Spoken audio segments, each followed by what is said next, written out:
Sejam bem-vindos a mais um vídeo do canal. Eu sou André Bernardo, sou professor da Escola Bíblica Dominical. Este vídeo é um esboço preparatório das lições bíblicas utilizando os temas definidos pela editora CPAD. Desde já agradeço a sua atenção e peço a sua colaboração, caso você ainda não seja um inscrito em nosso canal. Inscreva-se, ative as notificações para você ser avisado quando postarmos novos vídeos. Dê o like no gostei para que a plataforma do YouTube recomende o nosso vídeo para mais pessoas que amam estudar a palavra de Deus como você. Então, vamos estudar! Título da lição número 8, o avivamento espiritual no mundo. Abordaremos os seguintes pontos dessa lição.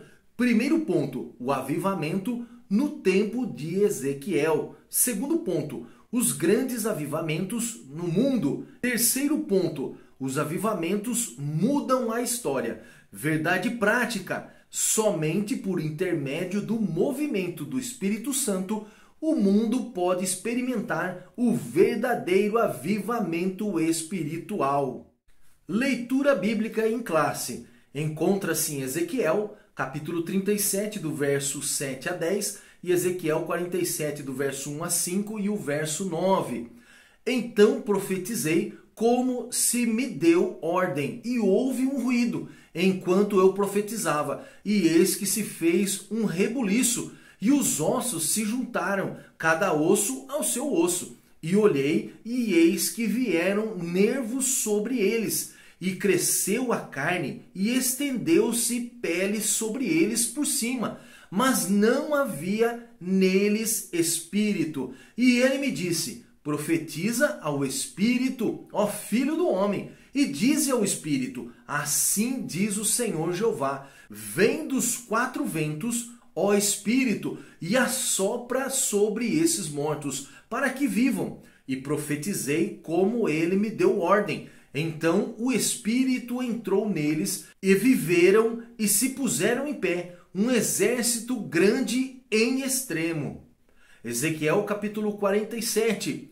Depois disso, me fez voltar à entrada da casa, e eis que saíam umas águas debaixo do umbral da casa, para o oriente, porque a face da casa olhava para o oriente, e as águas vinham de baixo, desde a banda direita da casa, da banda do sul do altar. E ele me tirou pelo caminho da porta do norte, e me fez dar uma volta pelo caminho de fora, até a porta exterior, pelo caminho que olha para o oriente. E eis que corriam umas águas desde a banda direita. Saiu aquele homem para o oriente, tendo na mão um cordel de medir, e mediu 1000 côvados, e me fez passar pelas águas, águas que me davam pelos tornozelos.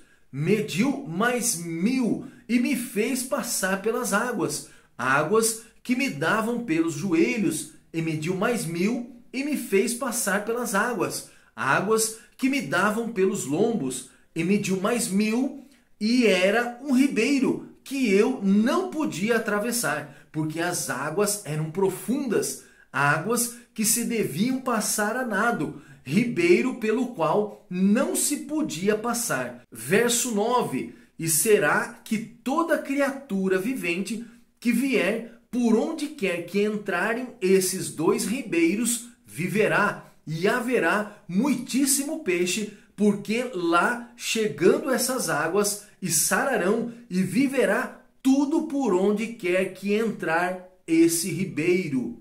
Objetivos que desejamos alcançar nesta lição. Primeiro objetivo, explicar o avivamento no tempo de Ezequiel. Segundo objetivo, identificar os grandes avivamentos no mundo. E terceiro objetivo, mostrar que os avivamentos mudam o rumo da história. Palavra-chave: despertamento. Significado da palavra-chave: despertamento pode significar o dia em que você acorda e percebe que não está contente com o ponto em que se encontra a sua vida. É o dia em que você precisa dar o primeiro passo para mudá-lo. Primeiro ponto, o avivamento no tempo de Ezequiel. Faremos um resumo dos tópicos deste ponto: a calamidade e a restauração de Israel, um vale de ossos secos e o rio das águas purificadoras. O profeta Ezequiel alertou o povo de Israel a respeito dos duros juízos de Deus contra a desobediência e a apostasia que estavam cometendo.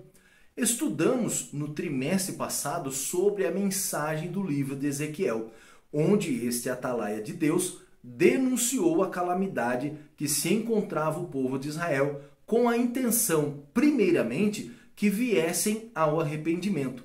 Nunca foi o desejo ou a vontade do Senhor punir o seu povo. A sua vontade sempre foi de que o povo se arrependesse e que viesse a restauração e o avivamento espiritual no meio do seu povo.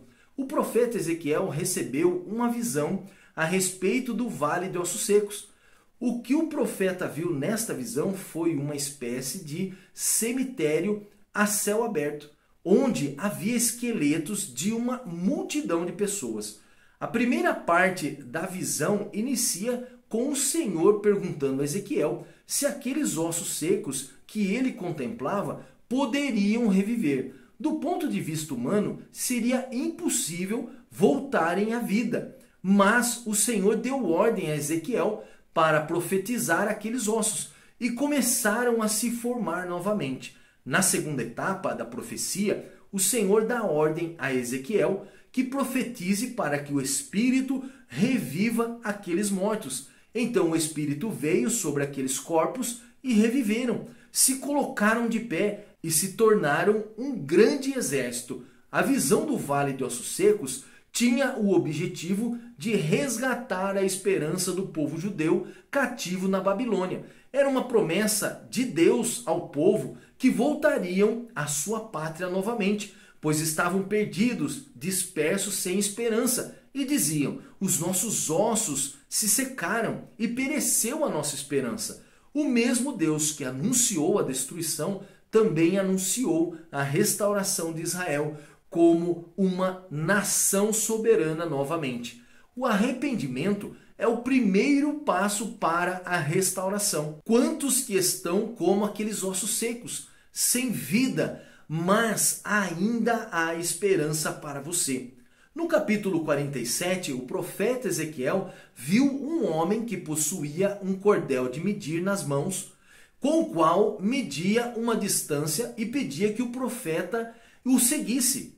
A visão é uma comparação da água que traz vida com a ação do Espírito Santo, que também traz vida. O comentarista aplica a comparação e relaciona a profundidade que o profeta Ezequiel experimentou com o que podemos experimentar através de uma vida cheia do Espírito Santo.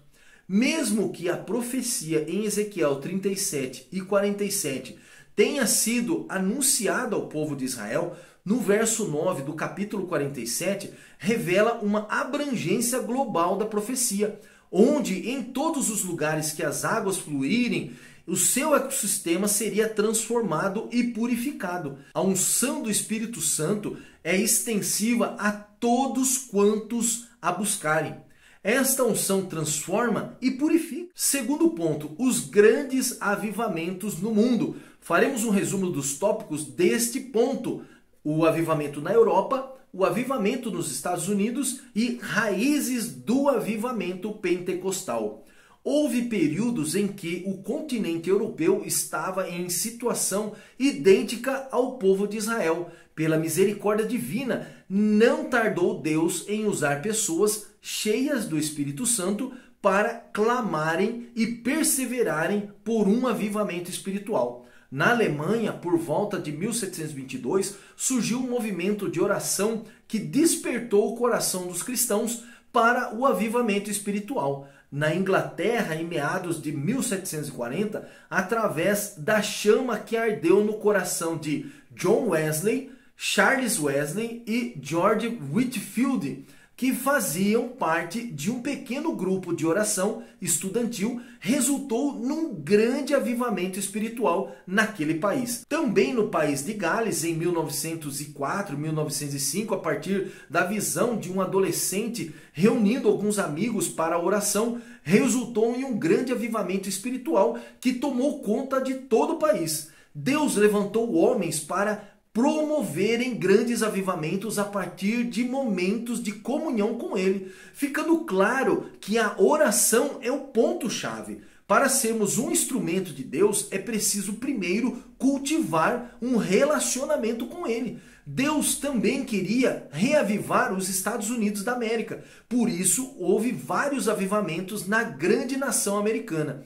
Queremos destacar o início desse avivamento a partir da visão de Charles Fox, que teve quando criou a escola teológica, dando ênfase ao ensino dos dons espirituais, o falar outras línguas como confirmação do batismo no Espírito Santo. No ano de 1900, Charles Fox, obreiro leigo e pregador itinerante, resolveu fundar o chamado Movimento de Fé Apostólica, com o propósito de preparar obreiros leigos para evangelizar. Em 1901, em Houston, Texas, o pastor negro, filho de escravos da Louisiana, William Joseph Seymour, foi atraído pelo movimento da fé apostólica, conseguindo uma autorização especial para estudar na escola de Charles, por causa de sua raça e sua cor, mas nem mesmo com toda a discriminação racial da época fez a sua fé esfriar. Em 1906, Seymour se transferiu para a Califórnia. Ali ele começou a pregar a mensagem pentecostal na sua própria casa. As reuniões atraíram tantas pessoas que o prédio não comportava mais a todos. Procurando um novo lugar, Seymour descobriu um salão retangular que estava abandonado na Rua Azusa, número 312, em Los Angeles, onde fundou a Missão Evangélica da Fé Apostólica. Ali começou o avivamento pentecostal do século XX, que impactou o mundo inteiro. Terceiro ponto, os avivamentos mudam a história. Faremos também um resumo dos tópicos desse ponto, os impactos no mundo e a geração depois dos avivamentos. É confirmado entre os estudiosos a informação de que os maiores avivamentos do mundo trouxeram impactos profundos na política, na economia e na cultura. O avivamento espiritual sempre foi visto pelos governantes como um alvoroço que precisava ser contido. As pregações de Jesus, de Pedro, de Estevão e muitos outros causaram grandes mudanças. O avivamento não é uma forma de aceitação, é uma mudança de vida, de comportamento, de atitude, de perspectiva, de conceitos que afetam a sociedade em geral. Só um verdadeiro avivamento espiritual remove o pecado da divisão de quaisquer espécies. Também é consenso que em várias partes do mundo os avivamentos provocaram mudanças nas igrejas, mas infelizmente não continuaram. Em muitos lugares a chama se apagou. O Senhor quer usar homens e mulheres que se coloquem diante dele como instrumentos do avivamento. A Europa foi um país cristão, mas os sucessores dos avivalistas não mantiveram a chama acesa e hoje se tornaram como um vale de ossos secos. Nos Estados Unidos, para você ter uma ideia, onde ocorreu o grande avivamento pentecostal do século XX, também esfriaram-se. Um país que se denominava 100% cristão, hoje menos da metade da sua população frequenta uma igreja. Qual foi então o mistério do incrível êxito dos heróis da fé da Igreja de Cristo? Esse mistério foi a profunda comunhão com Deus.